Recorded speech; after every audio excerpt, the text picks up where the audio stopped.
जय श्री कृष्ण। कन्या राशि और कन्या लग्न बड़ी महत्वपूर्ण है। रीजन बीइंग कि बुध जो है अपने स्थान पे दृष्ट है, तो आपको महत्ता दे रहे हैं, मजबूती दे रहे हैं, इंपॉर्टेंस दे रहे हैं। फिर दशम में बैठा गुरु भी आपकी मदद कर रहे हैं, आपकी इमेज बना रहे हैं, आपको रेपुटेशन दे रहे हैं, प्रेस्टीज दे रहे हैं, आपके वर्क प्रोफाइल को स्टेबल कर रहे हैं। लेकिन बुध जो है ये मंगल शनि सूर्य के साथ में है, ध्यान रखने की बात है। मंगल शनि पास आ रहे हैं, बुध मंगल पास आ रहे हैं, तो थोड़ा स्ट्रेसफुल भी आ रहे हैं। जैसे जैसे हम जाएंगे 20 तारीख की तरफ, कॉम्बिनेशन बहुत क्लोज होता चला जाएगा। स्पाउस की हेल्थ का ध्यान रखना है, आपको खुद को भी ध्यान रखना है। तो hernia, appendix, stone, arthritis, sugar, thyroid, neurological problem, nervous system की प्रॉब्लम, कॉन्स्टिपेशन होना, कहीं शरीर में दर्द वर्द होना, कंधे में, कमर में, कहीं भी स्पाइन में पेन होना, ये सारे जो कैरेक्टरिस्टिक्स हैं ये इस कंजंक्शन के कॉम्बिनेशन की वजह से। मंगल शनि आयरन कैल्शियम का लेवल लो रखते हैं, विटामिन डी, B12 ये सब थोड़े कम होने लगते हैं, हार्मोनल सिस्टम को वीक करते हैं, स्लो डाउन करते हैं, मेटाबॉलिज्म लो हो जाता है, थोड़ा एपेटाइट कम हो जाएगा। ये सब सिम्टम आने लगते हैं। तो ये जब सब सिम्टम आने लगते हैं तो फिर आपकी जैसी जन्म पत्री जिस तरफ प्रॉन होती है उस तरफ के रिजल्ट आने लगते हैं। किसी को खांसी होती है, किसी को पेट की तकलीफ होती है, किसी को कुछ तकलीफ होती है, ये सारी चीजें चलती रहती हैं। सबका अपना अपना जैसे जैसे शरीर का कैरेक्टर है। तो सबसे बड़ी चीज क्या हुई कि बुध लग्न पे दृष्ट है, शनि के साथ में, मंगल के साथ में, सिर में भारीपन हो सकता है, एसिडिटी की परेशानी, कॉन्स्टिपेशन, थोड़ा फाइबर रिच डाइट लें, ठीक हो जाएगा। गुरु चतुर्थ भाव पर हैं, शनि भी हैं आपके, तो कई तो कन्या राशि वालों के मकान बन रहे हैं, एसेट खरीद रहे हैं। तो कभी कभी वक्त हुआ करता है इस समय में। जैसे कई बार क्या होता है, बड़े बिल्डर्स होते हैं, सबको मकान दिला देते हैं, खुद का मकान तब बनता है जब चतुर्थ पे गुरु की दृष्टि होती है। तो ऐसा भी कभी होता है। तो ये बड़ा महत्वपूर्ण समय है लोगों के लिए एसेट खरीदने के लिए, इम्पोर्टेंट जो अपने लिए होती है। एसेट मतलब जो अपने लिए, जो अपने निजी काम के लिए होते हैं, वो चीज हो गई। तो ये खास बात ये हो गई। अब अगली बात क्या हुई कि अगली दूसरी है भाई, पैसे की सबको जरूरत होती है। तो शुक्र जो है मेष राशि के धन भाव पे दृष्ट है, लेकिन भाई 13 से लेकर के 16 तारीख तक भरणी नक्षत्र में अनस्टेबल है। आ भी सकता है, नहीं भी आ सकता, लेकिन इच्छा वो बनी हुई है, टेंडेंसी, चांसेस बने हुए हैं।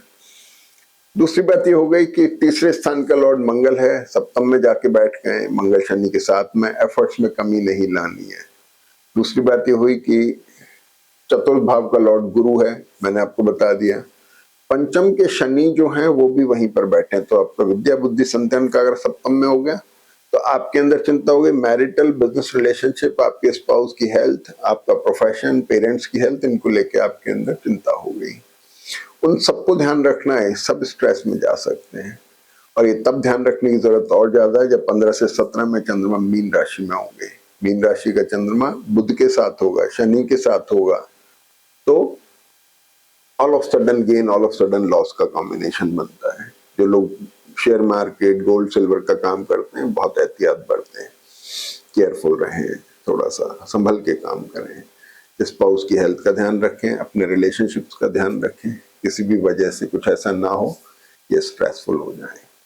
इसके बाद में 6th लॉर्ड भी हो गए, तो रिलेशनशिप ऐसे में डेवलप करने में ध्यान रखना है। कभी कभी कुछ रिलेशन ऐसे होते हैं जो आगे जाके लाइबिलिटीज में कन्वर्ट हो जाते हैं। तो इस समय में जब तक कि शनि इसमें चल रहे हैं तब तक उनको इस चीजों का भी ध्यान रखना चाहिए कि रिलेशनशिप में लाइबिलिटी ना डेवलप हो जाए। तो सबसे बड़ी बात है कि 6th और 8th लॉर्ड भी आपके 7th में आ गए। नए रिलेशनशिप बनना, नए रिलेशन एक्सप्लोर होना, जिनकी जन्म पत्री लिटिगेशन प्रॉन है उनको थोड़ा ध्यान रखने की जरूरत है। भाग्य के लॉर्ड शुक्र इस वीक में एंड में 19 तारीख को भाग्य में पहुंच जाएंगे, वो आपके लिए फायदेमंद होगा, लेकिन अभी थोड़ा सा कमजोर है। दशम भाव में आपके बुध हैं, मंगल शनि के साथ हैं, काम का प्रेशर है, वर्कलोड हो सकता है, और पेरेंट्स की हेल्थ का मैंने बता दिया, ध्यान रखने की जरूरत है। कामकाज में परिवर्तन आ सकता है, with in the organisation, out of the organisation, और इन चीजों का थोड़ा सा ध्यान रखने की जरूरत है। और इसके बाद एकादश भाव में चंद्रमा है, तो इस वीक के अंदर, नेक्स्ट वीक में चंद्रमा कर्क में जाएंगे। इस वीक के अंदर अब हम ये इन चीजों का थोड़ा ध्यान रखने की जरूरत है। और इस वीक के अंदर सबसे खास बात यह है कि सूर्य जो मीन राशि में थे वर्गोत्तम में, 14 तारीख को वर्गोत्तम में आ रहे हैं, सुबह 9:30 से लेकर 17 तक। फिर सूर्य जो है मेष में भी वर्गोत्तम में अष्टम भाव के अंदर है। तो ये थोड़ा रिकॉग्निशन भी बनाते हैं, किसी न किसी तरह आपको पॉपुलर भी बनाते हैं। द्वादश के लॉर्ड हो गए एसेट रिशफल करना, इन्वेस्टमेंट होना, पैसे का खर्च होना, ट्रैवल होना, ये सारी चीजें हो गई। अगली बात ये हो गई कि चंद्रमा जो है कुंभ राशि में वर्गोत्तम में सुबह 10:10 तक, और इसके बाद में मैंने आपको बताया कि 17 तारीख को चंद्रमा मीन में वर्गोत्तम में है। ये दोनों समय आप इस्तेमाल कर सकते हैं, अच्छा वक्त है जिसे आप नए बिजनेस की मीटिंग्स में, टाई-अप्स में यूज कर सकते हैं। 18 तारीख को चंद्रमा भरणी में, जिसे हमें अवॉइड करने की कोशिश करनी है। बाकी जन्मपत्री अच्छी है, स्वास्थ्य का ध्यान रखिए। जय श्री कृष्ण।